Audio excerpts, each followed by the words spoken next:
The second Meghan sat across from Jimmy Kimmel, you could tell something was about to go down. The lights were bright, the crowd was loud, and she walked in with that royal confidence. But Jimmy? He had that smirk. You know the one. The "I'm about to stir things up" smirk.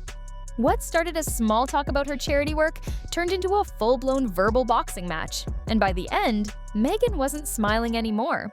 So the question is, did Jimmy go too far? Or did Meghan finally meet someone who wasn't afraid to call her out on live TV? Watching The Bachelor and gossiping about the Queen. That's what we were doing around here today. The second Kimmel opened his monologue, you could tell he was in full "I don't care" mode. He started soft, teasing International Women's Day, then dropped that sly line about everyone gossiping about the Queen.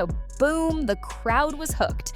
You could feel that mix of tension and excitement like, okay, he's going there tonight. Returned with Meghan and Harry and what will surely go down in history as the most shocking gender reveal party of all time. And when he said the Oprah interview was the most shocking gender reveal party of all time, everyone cracked. That's what makes Kimmel so good.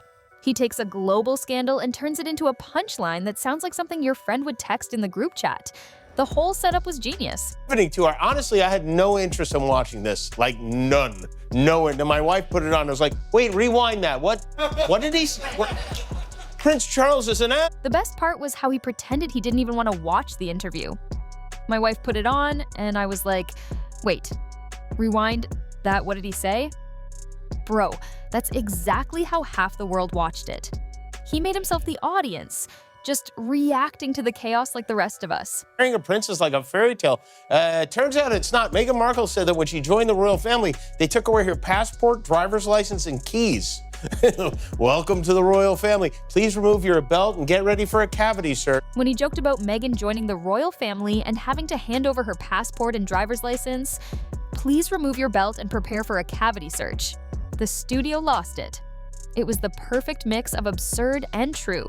You could feel him mocking the royal rules without saying it outright. People are concerned about the color of a baby's skin. Prince Charles has the ears of a basset hound. They're worried about the skin. And by the way, then came the line that absolutely killed. After centuries of inbreeding, now they're worried about the color of a baby's skin. You could hear the laughter explode, but it was that nervous, holy crap, he actually said it kind. Kimmel knew exactly what he was doing. That was his knockout punch. Funny, savage, and socially aware all at once. That the kid looks more like Meghan than Harry. No offense, but I mean, Harry kind of looks like the guy who played Screech, may he rest. The follow-up was just as sharp. They should hope the kid looks more like Meghan than Harry. That line had no mercy. People were gasping and laughing at the same time. You could almost imagine Harry watching from California like, bro, what did I do? I was more shocked by what was shocking than Oprah was. What? What made the whole thing even funnier was how calm Kimmel stayed through it all. No overacting, no fake dramatics, just that casual tone like he's telling a story over coffee. That's what makes the roast land harder. He's not trying too hard. He's just effortlessly poking fun at royal absurdity. Palace has HR, and it's just as unhelpful as HR every place else. He even dragged the palace's HR department. It's just as unhelpful as HR everywhere else. That one hit everyone who's ever sat through a useless HR meeting. It was so relatable you couldn't help but laugh. Only Kimmel could make Buckingham Palace sound like your average office job. Was like, sorry, I already gave out all my cars. I can't help you. Meghan claims she was silenced during her time in the UK, and after watching this last night, I have to say, I believe it. And when he said Oprah had already given out all her cars so she couldn't help them financially, pure Kimmel. The man turned a serious conversation about royal funding into an Oprah giveaway joke. He made the entire monarchy sound like a talk show prize wheel. With you? With Harry. About how dark your baby is going to be? Potentially, and what that would mean or look like. Ooh. Then came his fake shock at Oprah's reactions.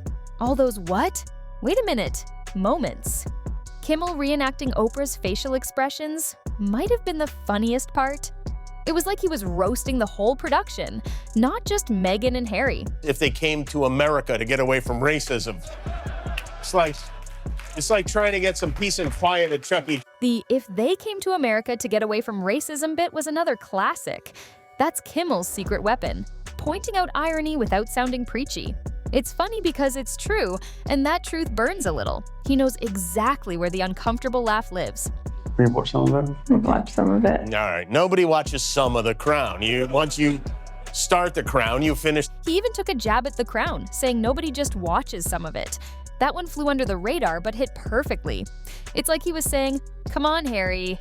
You know you binged your own family drama like the rest of us." Because they had a very nice, Beautiful. formula, that there has not been an agreement. You don't know what I'm going to ask. It was my house that day. Afterwards, we went in the pool. We made s'mores in the microwave. It was What really worked about this monologue is that Kimmel didn't sound hateful. He sounded amused, like a guy commenting on a royal soap opera that got way too real. That's why it worked. He wasn't punching down. He was just showing how ridiculous all of it looked from the outside. a lot of Brits are pissed, but Harry and Meghan live here now, and America loves them. We love them, right? Do we love them? We do? Okay. You could feel the crowd riding with him the whole way. Every time he landed a joke, the laughter got louder, like everyone was thinking, finally, someone said it. The timing was perfect. He never lingered on one joke too long. Just hit, pause, move. It was a rhythm, not a rant. Saddened is another word for bull.